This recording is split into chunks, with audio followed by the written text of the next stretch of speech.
যখন 30 বছরের বয়সসীমা ছিল সাধারণ শিক্ষার্থীদের ক্ষেত্রে, তখন মেডিকেল কলেজের স্টুডেন্টদের গ্র্যাজুয়েশনের সময়সীমা 5 বছর এবং 1 বছরের বাধ্যতামূলক ইন্টার্নশিপের কারণে 6 বছরের বাধ্যবাধকতা থাকায় সাধারণ শিক্ষার্থীদের 30 বছর থাকা অবস্থায় মেডিকেল স্টুডেন্টদের জন্য 32 বছরের বয়সসীমা নির্ধারণ করা হয়েছিল।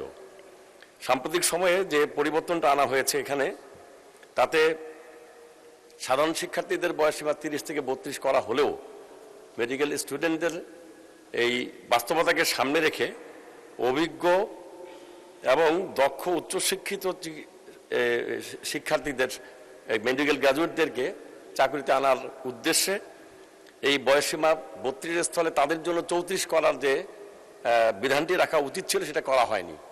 আমি মাননীয় মন্ত্রীর কাছে তাদের ন্যায্য দাবি হিসাবে এবং জনস্বার্থে তাদের চাকরিতে প্রবেশের বয়সসীমা 32 স্থলে 34 করার জন্য দাবি জানাচ্ছি। ধন্যবাদ মাননীয় স্পিকার।